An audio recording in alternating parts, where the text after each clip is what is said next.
evening. This is the Sports Den on Stream Punk Sports. We have Obi Spencer and Brandon Kay, like usual, and we have a special guest, Tim Ice of the Igloo podcast on Big East men's and women's basketball. How you doing tonight, folks? Wonderful, doing as right. always. All right, yeah. I mean, I appreciate the invite. I know, I know we've been talking, me and JD, before at the Big East tournament about doing this, and last week didn't line up, but it's a lot nicer and a lot more sweet, pun intended, to come on now ahead of the Sweet 16 Elite Eight. Oh yeah, the first weekend of March lived up to its name. Let's see where we got it.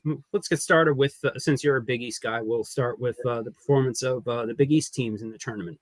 3 out of the 5 teams that the Big East had in the tournament are in the Sweet 16, tied for the most out of any conference with the SEC. Although the SEC had more teams in the tournament to begin with, so the Big East actually has kind of a better win percentage, if you will.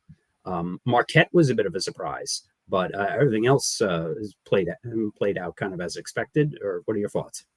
So, I think I'm a little biased. When I was filling out my bracket, I had 4 in the Sweet 16. I had Providence getting bounced in the first round, which is what happened.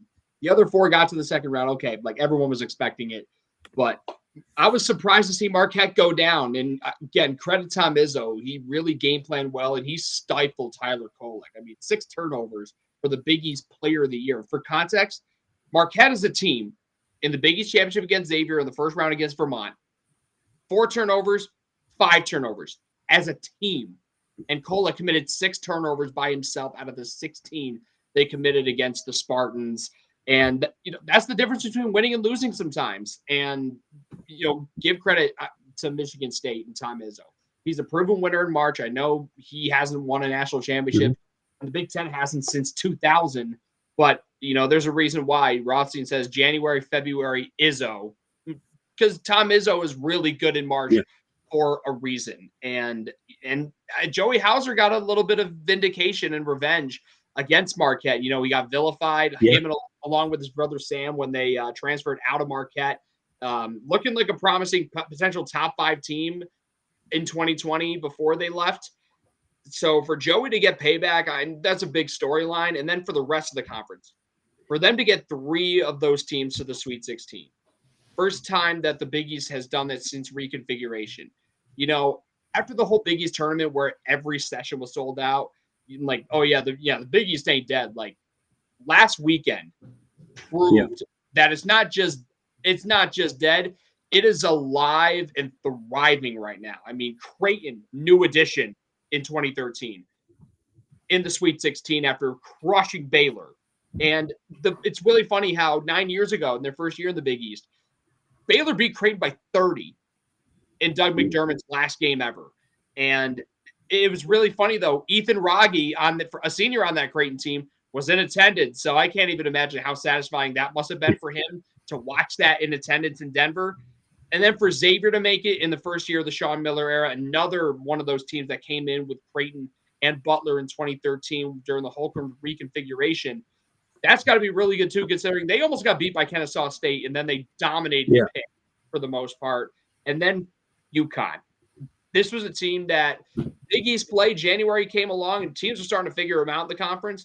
And then they started picking up in the middle of February, and they won, I think, 5 in a row to end the regular season. Marquette cut them down in the Big East semis. It was a game that UConn lost rather than won because of really poor late-game execution. But going into the tournament in a format where you're seeing non-conference opponents, that was to UConn's advantage because look how they were in non-conference. 11-0, all 11 wins by double digits, including one over the number 1 overall seed, Alabama, out in Portland Thanksgiving weekend. So, and they did it again. They dominated Iona, dominated St. Mary's. Now they're going to Vegas, and Dan Hurley exercising some of those, postseason demons he's been experiencing at UConn.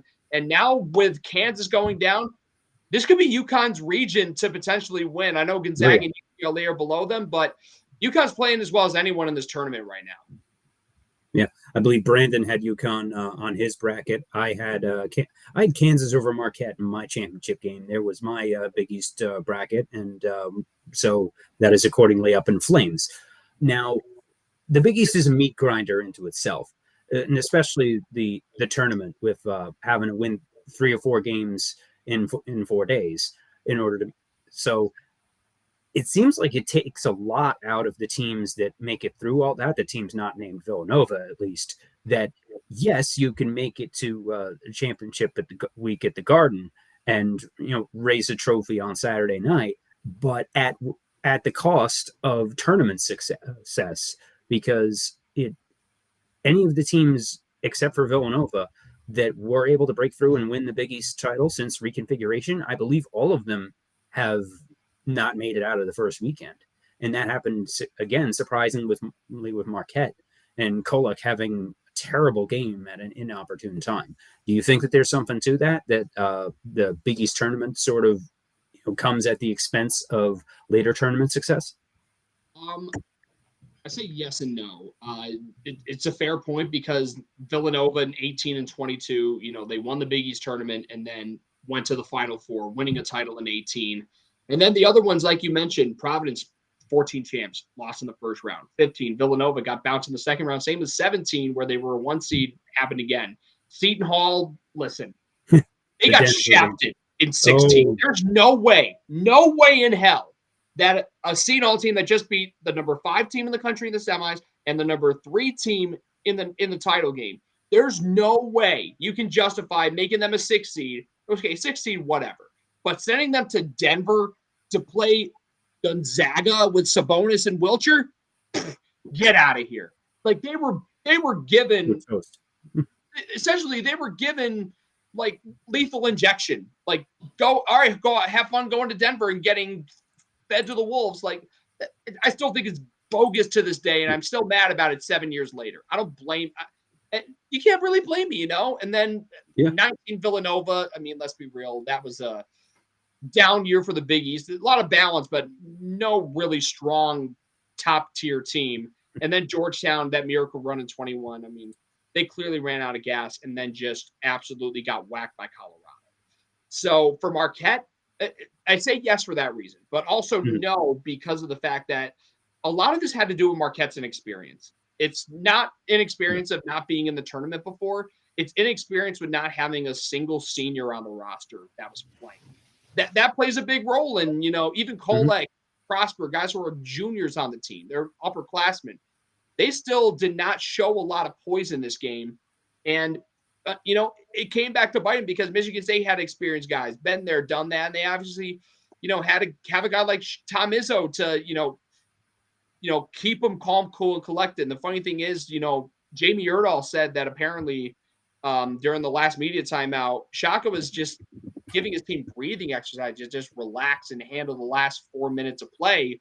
And then they dropped some points at the free throw line. They call them free throws for a reason. They missed a couple very important free throws that could have swung the momentum back on their side. And they just failed to do that. And a lot of times, like tournament experience, and of course, the having more upperclassmen, that plays such a bigger role than a lot of people think. And unfortunately, Marquette didn't have that, and it came to bite him in the butt at the end.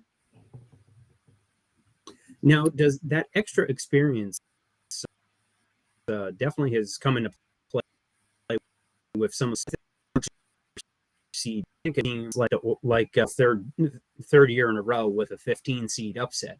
First Oral Roberts and St. Peter's last year, and now Princeton. So I think I had a buffering just there. Not sure how much of that y'all heard. I think you were saying that that senior experience has proven to be quite important, and I think it's proven to be quite important, year in and year out, not just recently.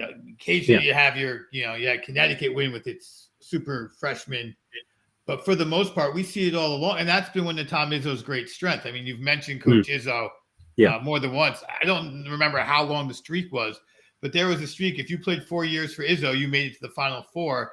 That was like 15 or 16 years long. Every 4 years or so, he was getting to March Madness. And those senior leadership is undeniably hugely important this time of year. As much as we talk about the backcourt, we see it. And like you said, we saw it in a lot of the upsets.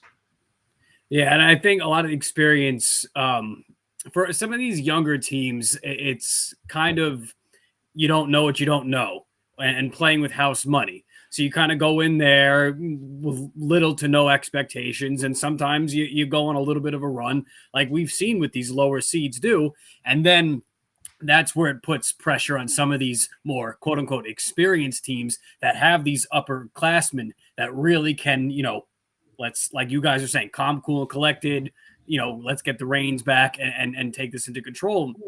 So that's why you see a lot of these Cinderella story low seeds, like last year with St. Peter's, how that was a run. I mean, we've seen a couple of these teams this year and it was fun. But last year the whole country was so in awe of the St. Peter story, just because it was even pressing pushing the boundaries for kind of these Cinderella stories. But then we saw how in the late stages of that tournament, the experience and these teams that really have these guys that have been in the tournament year in, year out showed what they do and ended up winning the tournament. Kansas over North Carolina, but we see Kansas knocked out. And I remember making this point last year where this isn't like college football where a lot of most of the supreme talent is regionalized. You could find basketball players in any park all over this country.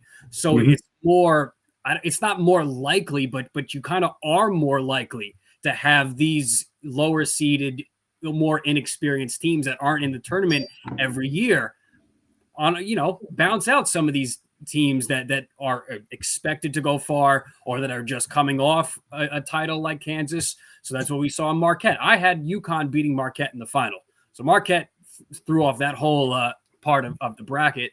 But I remember, we said this is a wide open tournament, but now I think it's really starting to dwindle down, and we'll see. I think the true powers of college basketball really show their strengths this weekend.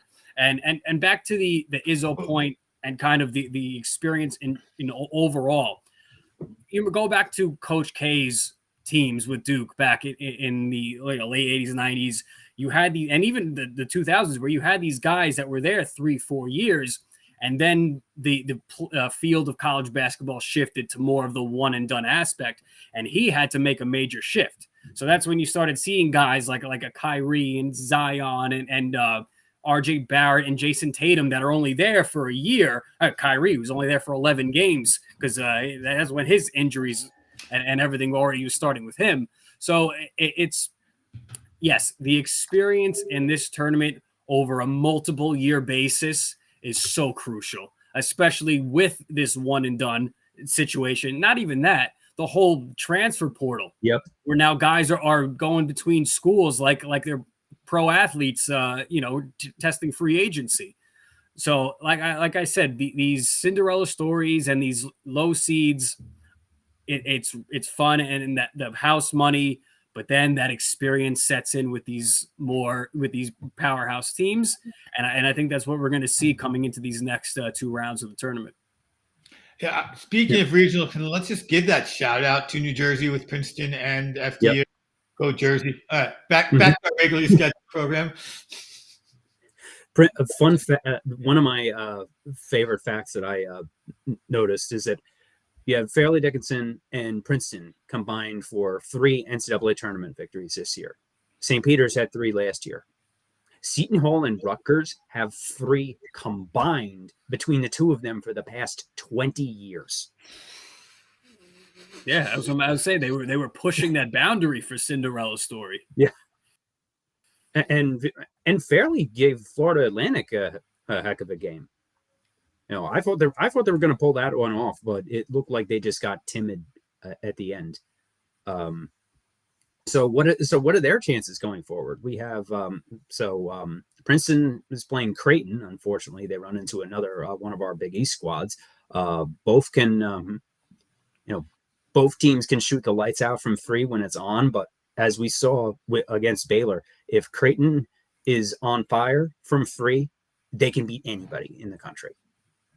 You got that right. I mean, you have some really good 3-point threats. Ryan Nembhard went absolutely crazy against Baylor, specifically with 30 points. And last year, he could only watch from the sidelines because towards the end of the regular season, he suffered a wrist injury that kept him out the rest of the regular season and then the Big East and NCAA tournament. So he's relishing the opportunity to pull this off and play in the tournament, and he's shown up, making up for lost time almost. And the big thing is, with this Creighton team, they're somewhat inexperienced like Marquette, but having a senior like Baylor Shireman, who is a Swiss Army knife, he can shoot incredibly from deep, and specifically from really deep. His range is incredible. Oh yeah, he hits Steph Curry circus shots. And he's a really good rebounder, and he can, get as many or more assists than their point guard Ryan Nembhard can on a nightly basis. Oh, and they also have a big 7-footer controlling the paint in Ryan Kalkbrenner, who I believe is either leading the country or in the top 5 in the country in field goal percentage. His efficiency is just absolutely incredible, and he's the 2-time now the Big East Defensive Player of the Year. That's going to hurt. That's going to be a bad recipe for Princeton. I think the clock's going to strike midnight. And it's really funny. I had Arizona beating Creighton in the Sweet 16, and I was second guessing myself. I was tempted to pick Creighton, and now I'm kicking myself in the butt, really wishing I could take that back. Because I've been a believer in Creighton since day one, and they had a really, really rough. They started 6-0, lost 6 in a row. But once they got Kalkbrenner back, that's when they started clicking. And you see a lot, especially in the last 2 games they played, why they were the preseason favorites in the conference, even with the amount of youth they had. They're just a really good basketball team with a really good coach in Greg McDermott. Yeah, and it'll be I'm interested to see if Greg McDermott stays at Creighton or if some other a school from the Big Ten or somebody comes after him soon if he goes to chase a bigger paycheck. And speaking of bigger paychecks, you have Ed Cooley leaving Providence for another team in the Big East. Hoya Paranoia is back. I know Georgetown is trying to capture past glory, and when they were on top and everybody hated them. I guess what better way to start than poaching a coach from a rival within the conference? And is that more on Cooley, or is that on the Providence administration for letting this happen, you think? This is a really interesting question because I don't know if this is much on the Providence administration.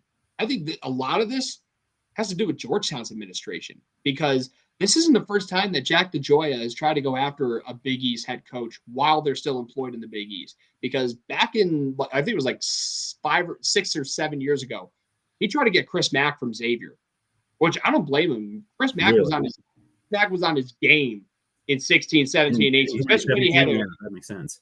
Especially when he had a really good core with guys like Trayvon Blewett, JP McCura, Sean O'Mara, and he took them to the Elite Eight as an 11 seed.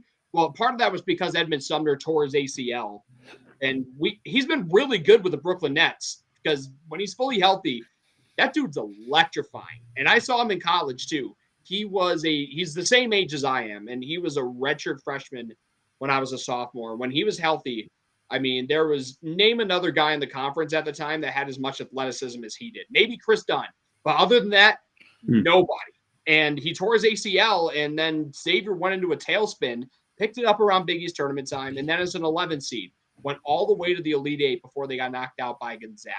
And I don't blame Jack DeGioia for trying to poach Chris Mack from Xavier with where he was at with his program.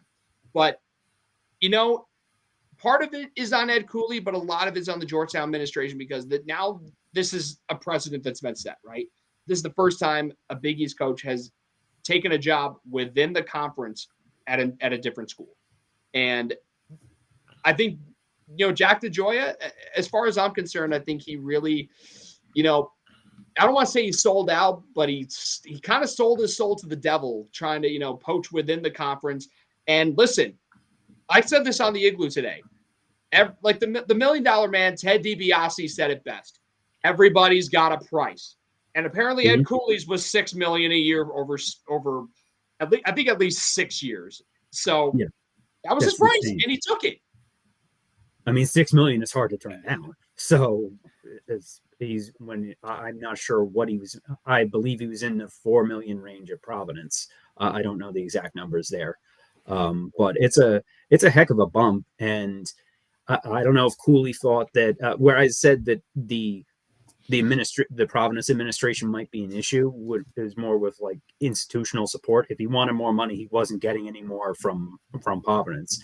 Not sure what their NIL situation is, but that's also part of that's a concern for me, especially for us as Seton Hall grads, is that with the NIL and name, image, and likeness, which is, let's call it what it is, it's pay for play. Whoever's got the most money wins. So for the schools like at the bottom end, as far as resources, you have Seton Hall, Providence, Butler to an extent, versus the big boys like Georgetown. Do the small schools that don't have the kind of cash to throw around even have a chance in the new Big East? I mean, the way that NIL is now compared to what we thought it would be when it was implemented, yeah, you're kind of right. And what I mean by that in terms of like what we thought it was going to be versus what it is now is becoming like, you throw your money at a kid and he's going to come. Like whatever school is going to throw him the biggest bag, he's going to go there. It's kind of like Ed Cooley being thrown that big bag. So he went and got his bags. Can you really blame him? No. To me, like, yes, is it a betrayal for Providence? Absolutely. However, try to put yourself in his shoes. If you got thrown that kind of deal for that lucrative of a deal, would you take it? You bet your ass you would, because it's a lot of money. And the only bad thing is because now he's staying within the Big East and now he's going to Georgetown. So the way I see it, like Seton Hall is at a disadvantage. But like you said, even DePaul to an extent, but even DePaul stepping up. And as a Seton Hall guy, I'm like, what are we doing? Come on, step it up. DePaul has a much bigger alumni base. Is the problem. Yeah, and not to mention, you have a marketable guy like Shaheen Holloway. We all saw the kind of virality he got as the St. Peter's head coach in taking them to the Elite Eight a year ago. You have that kind of marketability, and they're just not capitalizing on it, nor do they have the resources to do it. So something's got to give, but more importantly, NIL shouldn't be like this. It should be, players should be able to have the chance to profit off their name, image, and likeness. What it shouldn't be is programs to be throwing money at these kids to try to, lure them into their programs rather than they come there and then they're able to profit off NIL. I agree with you in terms of what we thought it was going to be. I can't complain about what it turned into. It is going to throw the college sports at marketplace landscape upside down, inside out, and in 5 years, we are going to look and we're going to have a new set of who are the powerhouses and who aren't, and what was going to be, and where are they going to align. I think looking at the Big East, and you definitely know way more than I do, I think not only is this Cooley move important, but bringing in probably the most established coach left in college basketball with Pitino, I think it's really going to give the Big East a chance to thrive. And whether it means going to bring in some more schools or if those few schools are going to leave is what the Big East has to do. Can they grab a few more basketball schools that don't want to do football and turn it into a true powerhouse basketball conference like it was in the 80s when it was being run by Georgetown? And that's kind of what this move looks like a start to with the Cooley signing. Am I wrong there? You are actually. Let me explain why. Do you know the tale of Icarus? Of course, yes. So with the old Big East, when they started adding more teams, I know football was a bit of a catalyst, that they flew too close to the sun. And when Icarus flew too close to the sun, his wings melted and he crashed to his death. The way I see it, even if you go in a more basketball-centric way, like if you get, I know this is the sexiest name being thrown out, if you get a school like Gonzaga, for example, adding to it, like you can't ruin the vibe of what you have, right? And when the Big East was in the 80s, they only had 9 teams, and all 9 teams were really good. Even the garbage teams were still really good, and they could beat up on like the old Big 8 in the Southwest Conference and the Big 10 and the ACC and the Pac-10 before it became the Pac-12. So that's just my kind of take on it. And trust me, after watching Requiem for the Big East and studying the conference's history, that's trust me, the saying goes, fool me once, shame on you. Fool me twice, shame on me. If the Big East try to go in that direction, if they try to like get to that 16 super conference level, then you're approaching Icarus levels. If they got one more, I think you cap it off at that. You want to have 6 on the East Coast, 6 in the Midwest. I think Gonzaga's too much of a reach because if Gonzaga was east of the Rockies, I think this would have happened already. Yeah, exactly. And the thing is, Gonzaga is farther away from Creighton than Creighton is away from Providence. And Providence is the farthest school east, Creighton the farthest school to the west. Here's my proposal. I know it's not great because UConn, I mean, you open Pandora's box bringing in UConn, a state school. Everyone else is private. I like Wichita State joining. They seem like they have the vibe of the Big East school, not to mention Creighton and Wichita State have history in the Missouri Valley, long-standing history. Their fan bases still probably hate each other's guts. And we saw in TBT, their alumni teams played each other 2 years ago, and they went at each other's throats. No love lost, no love found. So if I'm Dale Ackerman, I think if there's any one team, I know Gonzaga's the sexy one, but the best fit overall, and because they also have history with UConn in the AAC, and seriously, is Wichita State an AAC school? No, they are absolutely not. They don't fit in the mold of that. And same with UConn. And they now look at them in the Big East. I think Wichita State could benefit from a move. Do I see it happening? And do I think it should happen? Probably not. I mean, but it's the most sensible move. If you wanted to make a move, I think that's the most sensible one to make. Another move I would like to see, but I don't think it will happen. But with the most recent conference moves with the American, with the teams that are on their way out to the Big 12, that leaves Temple alone on an island. And I think I wouldn't be surprised. They've discussed a few times over the years and come very close to dropping their football team entirely. So if that happens, it would be interesting to see where they would be a cultural fit for the Big East, but Villanova would probably block it. And I believe that came into play in the 2013 reconfiguration where that might be come up with Creighton and Wichita State, where schools are such big rivals, they block each other from joining. Like I know that like BC threw the wrench into UConn joining the ACC, which is how they ended up kind of orphaned in the American.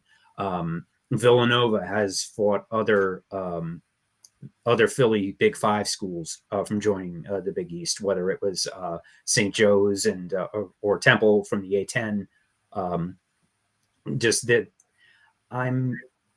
Wichita State would be an interesting wrinkle, and for any of the teams that. Yeah, and also most importantly, Wichita State has the money. They have the Koch brothers throwing around insane amounts of cash that bring them up to a power conference level. And for any team, do they bring enough eyeballs, or are they just another mouth to feed? Teams like Dayton, St. Louis, they're taking out more than they're putting in. Gonzaga and maybe Wichita State seem to be like the only ones that would actually bring more eyeballs. What about I you get Syracuse back? What about only after the ACC falls apart? Well, speaking of ACC, let me say, what about teams more kind of Big East located in like Maryland or West Virginia? Teams like those bigger schools that have more money kind of being just thrown into the mix. And I could be way off. Maryland's not leaving the Big Ten. They got a good deal there. They were getting shafted. The reason they went to the Big Ten was they were getting shafted in the ACC, and that was a prescient move on their part. While their older alumni hate it because they would rather be playing Carolina and Duke instead of Purdue and Illinois. But financially, it's been a fantastic benefit for Maryland. So here's the argument I got to make. So I'm from Utica, which is an hour from Syracuse. I don't want Syracuse back in the Big East. As far as I'm concerned, listen, you sold out to the man, you took the blood money from the ACC, and you're reaping the benefits, or in this case, the lack thereof, because you go to the ACC and you lose out on recruiting and all this stuff. Like, yeah, you're taking a lot of this money. Like, oh, look at this TV contract money. Have fun playing in the Belk Bowl again, in the Pinstripe Bowl. Like, yeah, was it worth it? No, absolutely not. Like, and look, Syracuse's program has gone downhill. Part of that had to do with Jim Boeheim still being stuck in the 1970s, playing that stupid 2-3 zone. And I say that as someone who grew up watching them. The game of basketball changed. Everyone can shoot threes now. And Boeheim's like, no, we're going to play the 2-3 zone, make him shoot. Everyone can shoot, dummy. Come on. And I mean, look at it. Look at all these other teams. Pitt took a major step back until this year with Capel taking them to the tournament, making the second round, which is great. Yeah. BC's tournament's gone down to hell. And I've talked with some people, those three schools in particular, I guarantee you they're regretting their decision to leave the Big East 10 years later. And it's funny. Highly recommend this read, the book, The Big East by the great Dana O'Neill. I love that book. Yeah. She told a great story about, the morning of Dave Gavitt's funeral was the same day that I think Syracuse announced they were leaving to join the ACC. Yeah. It's good that Dave is dead because if he saw that, he would have died anyway, because like that was just like you're ripping the heart out of the beast.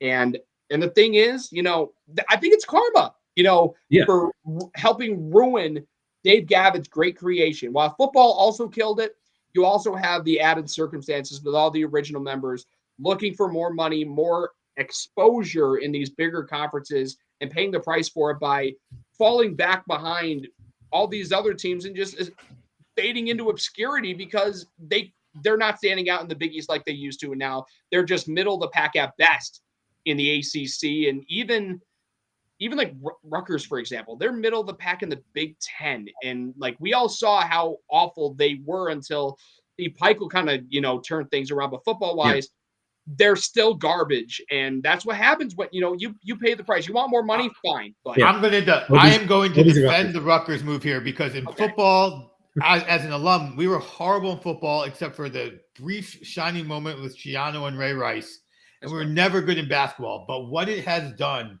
the Big Ten, to the other sports has been phenomenal. I mean, it has, and so for Rutgers, as a fan, it worked out because baseball team is now highly competitive. Women's everything is highly competitive. Men's wrestling had had 2 national championships, and they're showing some life in the Big Ten in other sports. I never expected them to be a basketball powerhouse. I was at Rutgers when they entered the Big East to begin with, which, by the way, came with Miami football at its peak.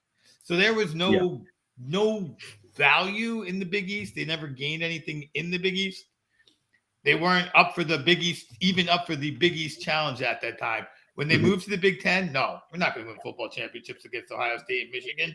Yeah. We might show a little basketball, but the rest of sports are thriving because of it. And I don't know about other schools that left the Big East, if their other sports got that boost, the unseen sports. But I will speak for Rutgers. Boston College is getting the crap kicked out of them in every sport. That's a fair argument for Rutgers. I will give you that. But like Syracuse, their men's basketball team, as you know, has faded into obscurity. Absolutely. Yeah. I'm trying to think so BC, everything has gone to hell for them in the ACC, especially football. And then Pitt, football has gotten better, but basketball, horrendous now. Like baseball, I feel like that's taken a major step back too. And some of the other, Olympic sports, if you will. And then what was the other thing I was going to mention on top of that? So I want to go back to Requiem for the Big East. This was a movie that came out in 2014, 30 for 30 film that basically it proclaimed the Big East to be dead. And to me, it was a hit piece by ESPN. Exactly. And you know what? It was along the lines of the self-destruction of the Ultimate Warrior. I will die on that hill. It had the same epithets of saying, oh, the Big East screwed the Big East. No, it didn't. It was ESPN, the money that they wanted to throw around and football too, like them insisting on football. That was the real, and not to mention, like, we all watched the movie. you were right, JD. It was an absolute hit piece. And I don't want to hear anything tell me otherwise, because to proclaim the league to be dead 10 years later, here we are, and the Big East is where it is now. Like, this is for ESPN, one of these. Fantastic. I would go with a more obscure gesture, but I'm keeping it PG. No, that's perfect. Canadian TV, it's acceptable. Yeah. They deserve that for other aspects of sports too, not just that. Like literally, I mean, think about it. In college football, like they are trying to make college football like the minor leagues of NFL. Like, change my mind on that. That's exactly what they're doing. Power Five. All of these power programs, it's the same thing every year. Like, I'm tired of it. Like, even I'm a Notre Dame fan, all right? I do like college football, but it gets so tiresome. I'm sick and tired of seeing Georgia and Alabama every year. Same with Ohio State and now Michigan and Oklahoma. Like, I'm sick of it, man. Like, enough's enough. That's why March Madness in college basketball will always trump college football every day of the week and twice on Sundays. And that's why they're trying to destroy the tournament by expanding to 90 some odd teams, which will just water it down so much. Oh, we want to bring in more big majors. Bull. You want to bring in more 7-11 in there, or 8-12 conference teams that had maybe 16 wins for the whole season. St. John's would have been a bubble team under that format. And this is straight from the mouth of Greg Sankey, the SEC commissioner, who is spearheading that movement, as you say, to just make the SEC and the Big Ten like the AFC and the NFC and screw everybody else. College football is an existential threat to college basketball, which is why it's wonderful karma that in the next few years, once that stupid grant of rights runs out, that the ACC that started all this, they're going to get picked apart. The Power Five is fast becoming the Power Two, and the next two, the Big 12 and the ACC. And the Pac-12 is going to be dead within a year because they still don't have a TV deal. So if nothing is set up by the summer, I think the four corner schools, Arizona, Arizona State, Colorado, and Utah, probably bail out of the Pac-10. It is now to the Big 12. I think that also, can we get rid of these number-centric names since none of them actually have the numbers that they say they do? The Big 10 is 14 teams. I think that I think Big 12 is 16 or 17. The Big 12 currently has 10. After the newcomers come in next year, it'll be 14. I think for college sports to save themselves, they are going to have to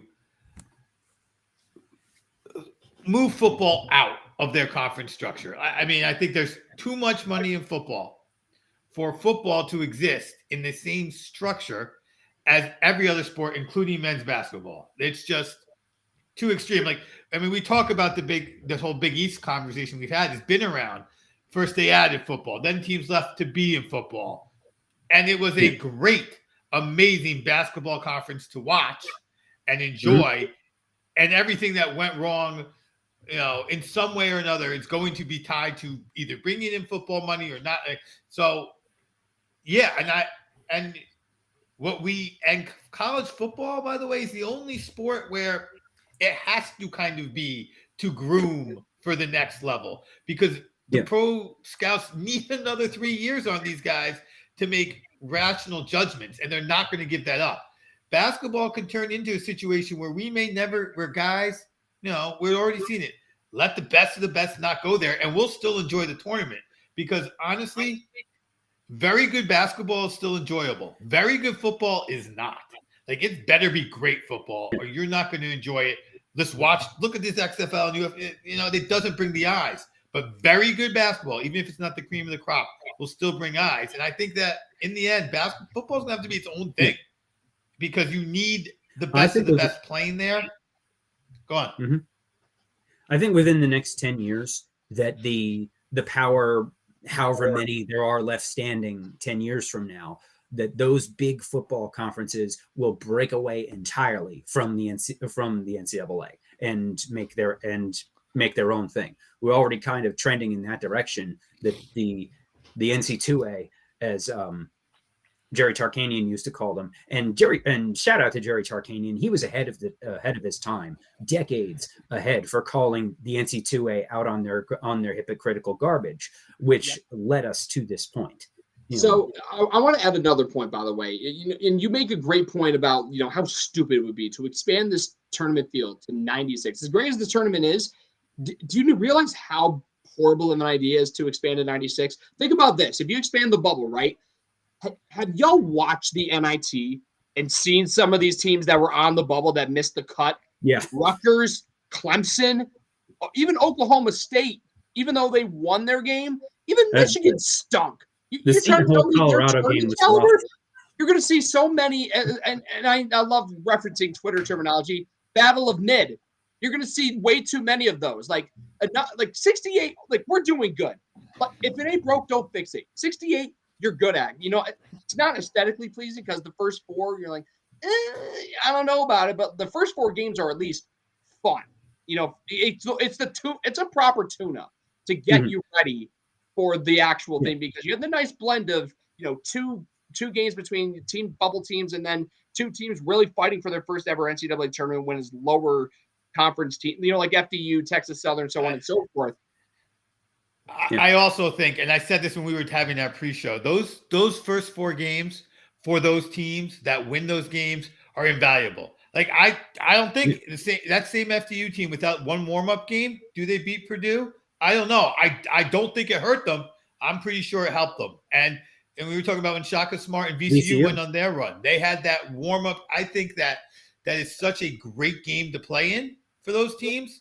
I think that's a present if you get it, by the way. Like your team gets it and wins, I feel like they're that much more likely to get an upset if they're the 11 seed or 16 if they're the 5 I would seed. agree with that. I agree with that's almost advantageous. We kind of saw this. I mean, we saw the same thing with the baseball playoffs this past year in MLB, where the teams that started playing built some momentum versus the ones that were sitting at home with with right. Right. Aside from the Mets, of course. Yeah. Sorry about that, man. Especially with Diaz. I gotta apologize for that because, listen, I'm a Yankee fan, but Edwin Diaz's entrance is absolutely electric. I don't, as much as I love Mariano Rivera, nothing gets more electric than Narco. I want to see that. I wanted to see that in person this year, but unfortunately, as we know, things happen and made me sad. But you're right. Phillies and Padres, they were in the NLCS. They were in that wild card series, and they rode that because they were more warmed up than the Dodgers and the Braves were. So I'd like talking a little bit of baseball too. I know that's for another time, but with my summer college baseball background, I mean, I can't not say something. Yeah, I mean, you're a PA announcer for the Utica Blue Sox, right? Oh yeah, baby, PGCBL.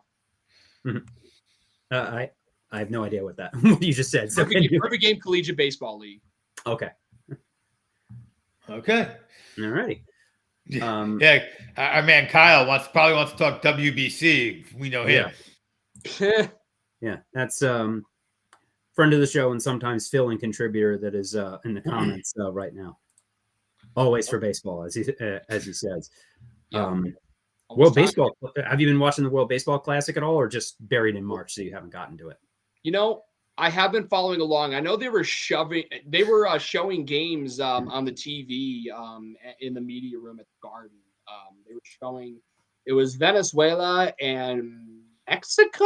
I think they were showing that right before the Big East final. And then USA Great Britain was right after the championship. Mm-hmm. So, I mean, I love this, and it's even great. So I know on Team USA, Cedric Mullins is on their team, who I happen to personally know because he played for the home run. I mean, that was phenomenal. Just a little flex. I know him personally because he played right in Utica for the team I work for. The first summer I was working for them, still, between bridging the gap between the end of my senior year of high school to arriving at Seton Hall. He was playing summer college ball, slumming it up in Utica, New York. And now he's on Team USA representing our country in the World Baseball Classic. I saw him hit a pitch hit home run. I'm like, that's my guy. Cedric's a ride or die. Great player, even better person. So I wanted to give a shout out to Ced. And, much needed home run too, by the way. Yeah, much needed. And he's not that. He's 5'9". I'm taller than Cedric Mullins is. and he's out there mashing baseballs like it's nobody's business. And so I trust me, I will be watching the final, whether it be Mexico or Japan. I'm rooting USA all the way. I want them to go back to back like they're on the cover of Lethal Weapon. And do you think that the WBC being in March before the season during spring training is a good idea, or should it be, because especially now as we've seen with the injuries to Diaz and Freeman and all, or should it be after the season in November? Altuve broke his foot. Altuve too. That was the third one. Yeah, I knew there was a third one. I couldn't remember what it was. Altuve. But wait, I just want to say the Diaz, we have to kind of put an asterisk. He wasn't hurt in the game. He wasn't hurt. He right. First off, he was electric in that performance, and then obviously the whole freak accidents happened. So I do want to put a caveat on that it wasn't an in-game injury, just because I know that can get forgotten, but because it's the Mets, because it's the Mets, it's going to be Look, Diaz's injury was the only injury that wouldn't have happened in preseason, because if he had won the game, nobody would have cared. There wouldn't have been a party. But the other ones could have. Here's the thing. If I hear owners going, oh, we can't let our players play, they're going to get hurt. We know. We watch these games. We watch these seasons. Every owner ain't out here trying to win every game. So if you're not trying to win every game, I have zero sympathy for your investment going and trying to win a game for their country. So, and I don't know that my opinion is going to prevail or that it's going to matter to them, but really, I'm rubbing my chin at the owners who say that is all. It keeps countries outside the U.S. interested in baseball at a time where popularity of baseball is in declining. This is helping around the world. Outside the US. And again, it's really sad that the commissioner of baseball, he grew up 20 minutes from my hometown in Rome, New York. And I'm like, you're really disgracing Central New York by just being the absolute worst. Like, imagine having a commissioner of a sport, and he basically hates the sport with the things that he's doing. I will say, though, I've been a hockey fan my whole life. Gary Bettman's been doing that for 30 years. True. So here's the thing. This may be a hot take, or I may be in the minority here. I like the pitch clock. I've seen in the minor leagues. Listen, I think there's got to be an adjustment period. I think there's got to be an adjustment period. Right. There will be. No, I love the pitch clock. I've watched a few not minor league games, preseason games, and you're drawn into watching that inning. Well, I mean, it still has baseball has a problem of keeping me going in the commercial break, but while the game is going on, the pace is fantastic. I love the pitch clock. The other things I'm not sold on or against, but I love the pitch clock. I think it's great. It keeps me extra glued to the TV. I don't put the phone doesn't come up during the inning. The TV is what I'm watching. So I think it's great. It's like the shot clock in basketball. The shot clock didn't ruin basketball as people said that it would at the time when it came out, particularly in college basketball in the 80s. And it made the game better. I think we're seeing that with the pitch clock. What really sold me was something that was making the rounds around Twitter. I forget who put this together, but it was a spring training game side by side with a playoff game from a few years ago, where the whole inning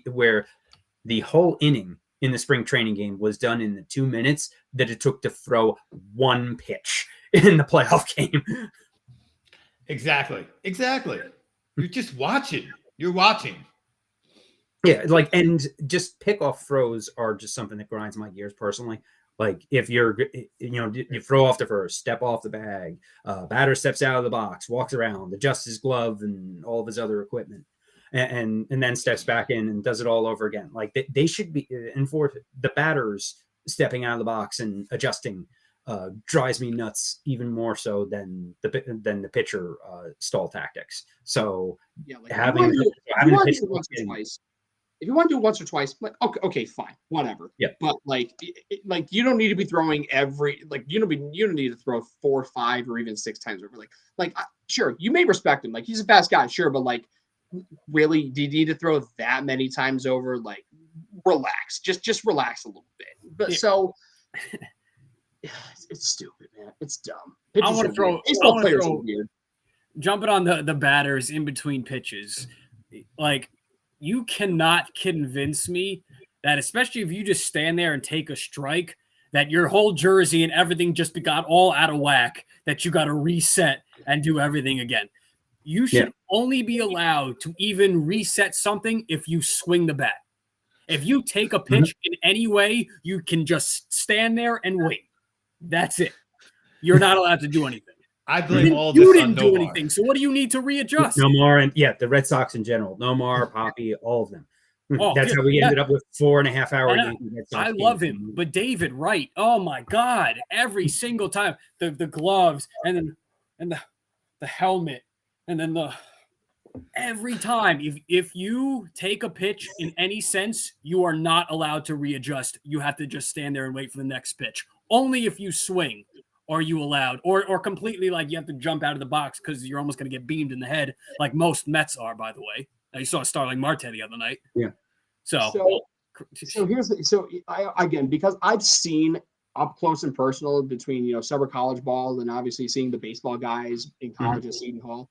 Baseball players are the weirdest people in sports on the entire planet. And it's not even close because they're superstitions. I thought I was superstitious with some of the things I do, like especially when I was a Seton Hall fan. When we won the Big East tournament in 2016, I wore the same exact outfit, unwashed. That includes boxers and socks for 3 days in a row. That's a bit much. But like some of these baseball superstitions, don't you know?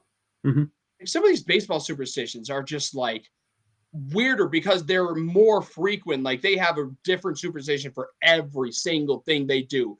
And I thought I was weird with superstitions, but they take it up a notch. I don't see any superstitions like that with basketball or any of these other sports. Not even like individual sports like curling and curling's not. It's like a team sport kind of, but like skiing and snowboarding and in basketball they just call it pregame routines. They just use a different term. Every sport has superstitions. They don't call it superstitions in basketball. Yeah, but baseball players, it's more like rituals that they do.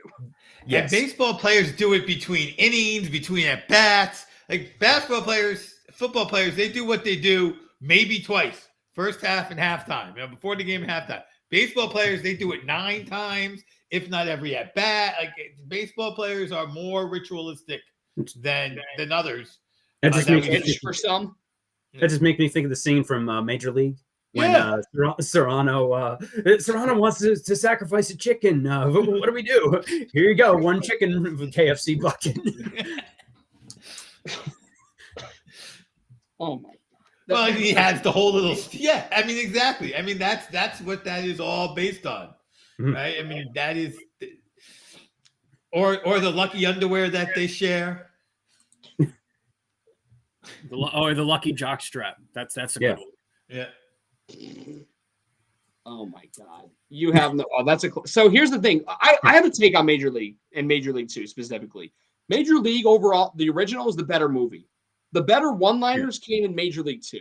I mean, Bob Uecker was on fire. I mean, he's going to need a rocket up his ass to get this one. That baby's out. Like even like if that's not Shaquille O'Neal and left, that's out of here. Like some of them were just phenomenal, especially the Monty fly ball caught. That sent me. Not to mention the whole the Pedro Serrano marbles thing.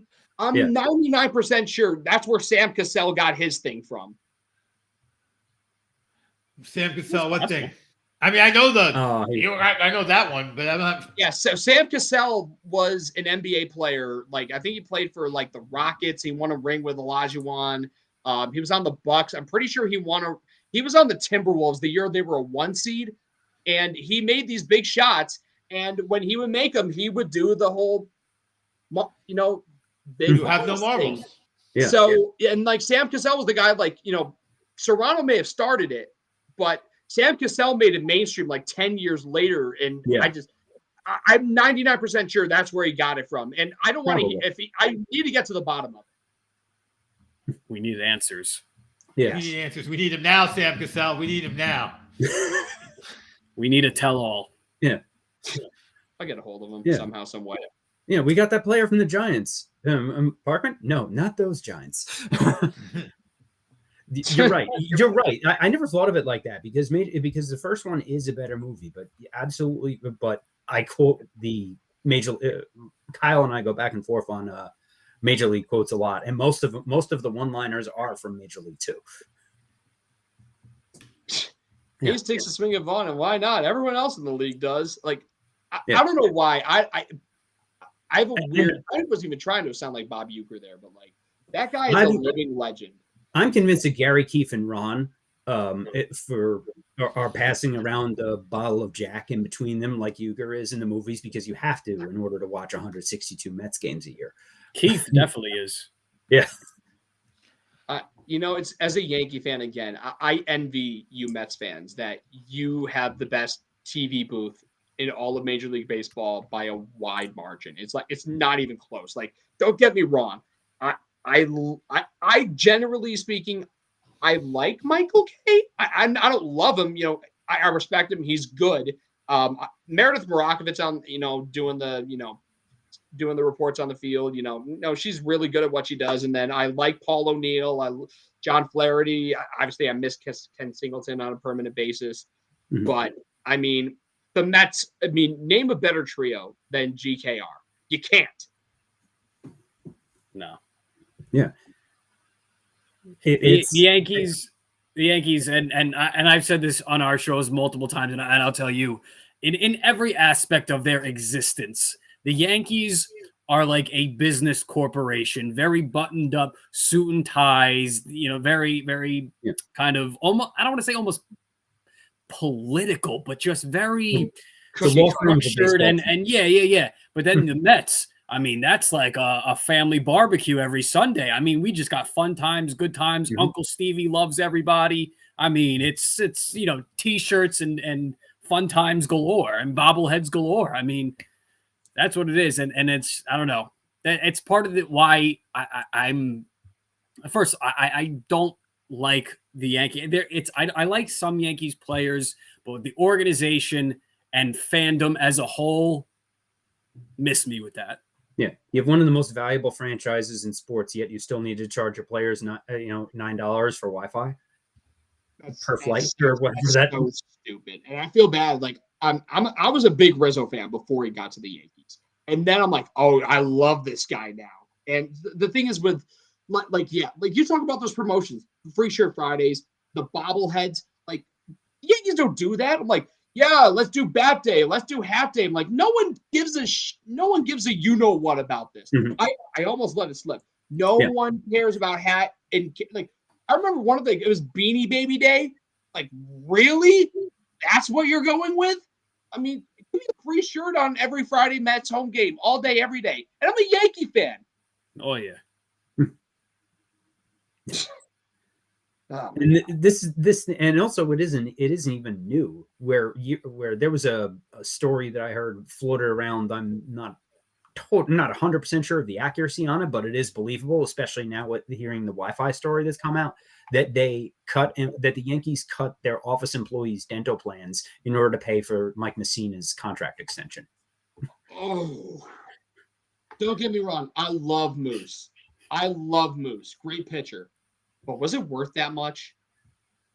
Right. And also like how, you can make a few billion when these franchises are worth billions to nickel and dime like that.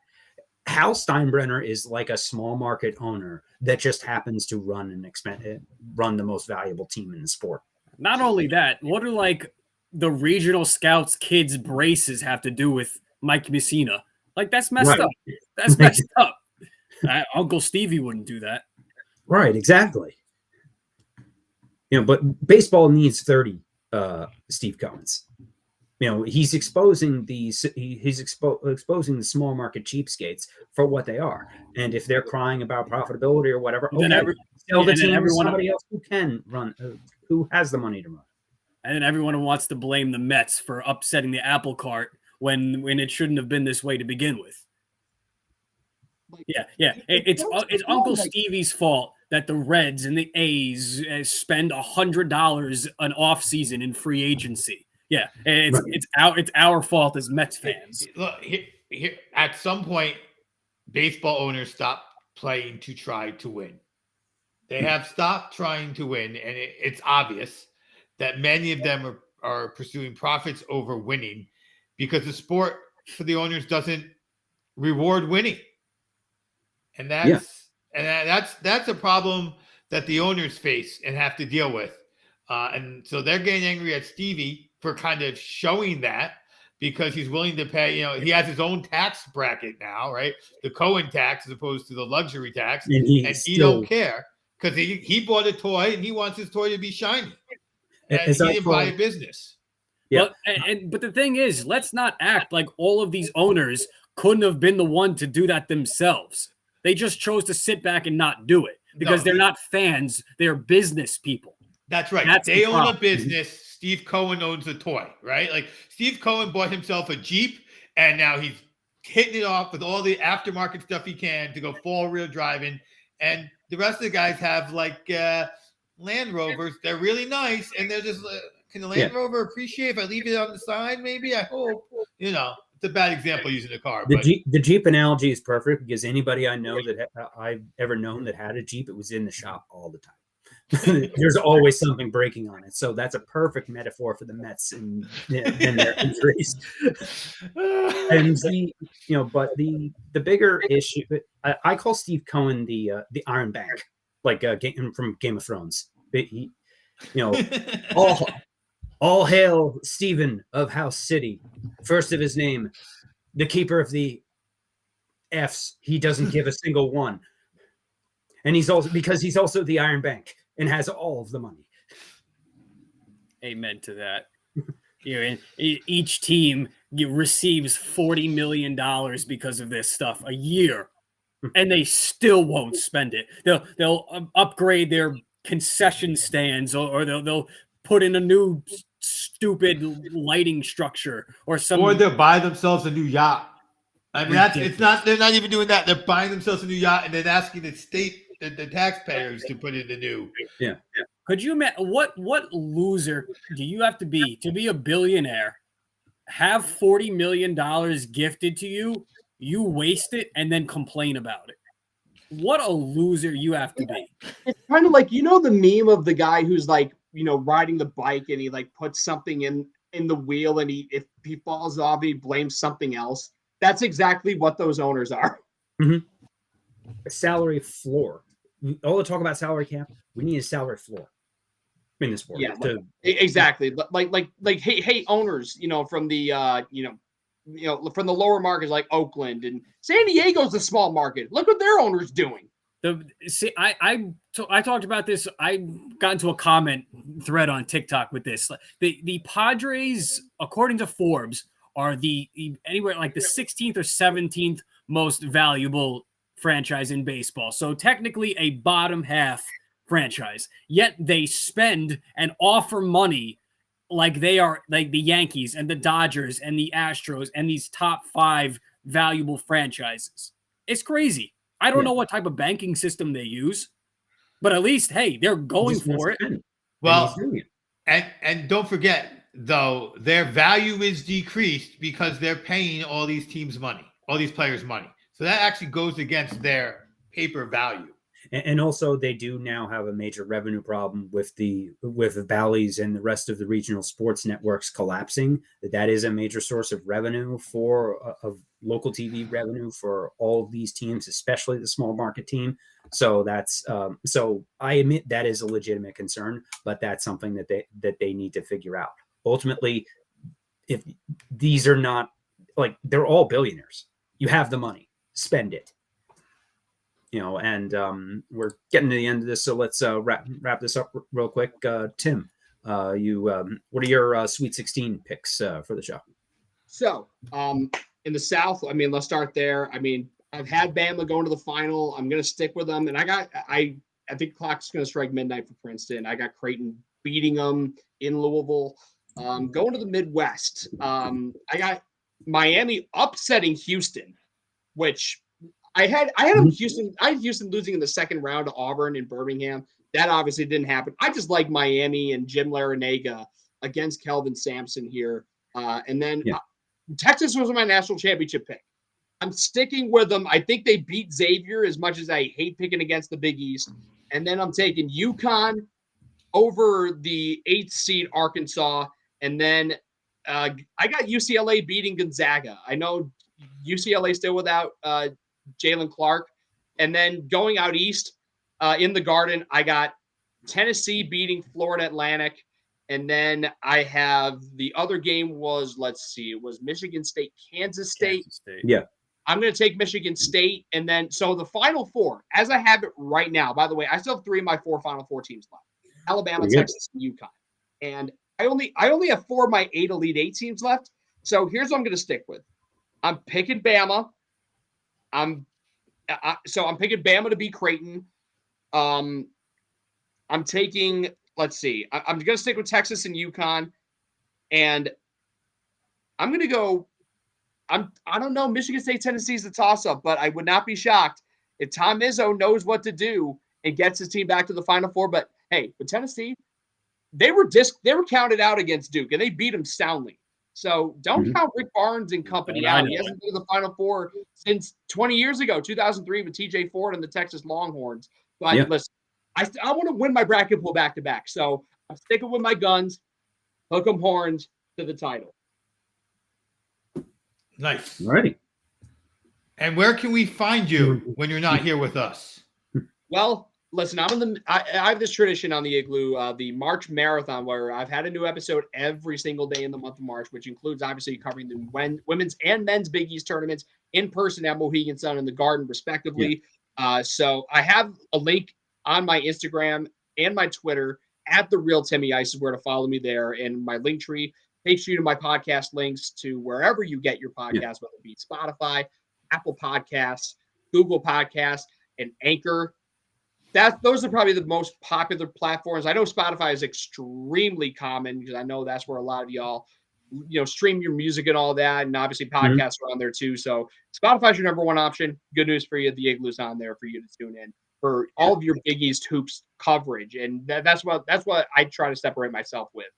Big East coverage exclusively. I like to have a national focus when we get to this point, but it's really the focus is on the Big East night. Also, I'm one of the few that cover both the men's and the women's games. I know the women, they're going on right now.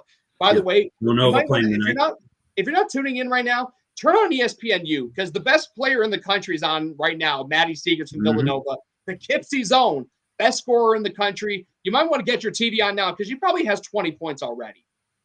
Yeah, probably. Just while we've been sitting here, she has dropped 7 more points during this segment. Yep, she's her, as the kids like to say. She's her. Yeah. But we have Villanova and UConn still live on the women's side. Also, 5 Big East teams in the tournament on the women's side, which I don't remember when was the last time that happened. If it, not since most since reconfiguration. Reconfiguration, easily. Yeah, I think the most was 3 before this year. I think it was 4 last year. Oh, it was 4 last year. Okay. But and Seton Hall playing in their second round WNIT game tonight. And it's not looking good so far. It's not looking good. Oh, is it? I haven't even looked since it's been. Yeah, no, I looked. It was like 20-9 halfway through the second quarter. I'm like, yeah. Seton Hall's issue all season was that when Lauren Park Lane is having an off night, the team doesn't pick up. Yep, you got that right, man. I mean, it's a somber note as Seton Hall alums. That's a somber note to end this on. But hey, you gotta do what you got to do, man. Hey, considering where the program was before Tony Bozzella, they've come a long way. Just the next step has been hard, but we'll get there. Give us the transfer portal away. Free agency we'll see what happens. Tim, thanks for joining us. We'd love to have you again. Check out the Igloo podcast on all of on Spotify, Apple Podcasts, and all the other ones. You can check us out. Stream Punk Sports on YouTube. Our website with our writing, streampunkent.com. That's we got. I'm not excited. All right, we got. Thank you, Obi. Thank you. It's reversed. So I always keep throwing me off. Thank you, Brandon. I do it too. And Thank you, Tim. All of you. Brendan here, Obi over here. Yeah. You and the real Timmy Ice. All right. Thanks, everybody. Thanks, Check guys. out another week of madness. Check out the go UConn. WBC final. Let's go. Ooh. Go Big East. I got money Go on Big it East. as a futures. Yeah, I mean, listen, I got UConn in the Final Four for a reason, not just for Big East bias, but regardless, go Big East. Yes. Go Big East. Enjoy the madness and stay awesome.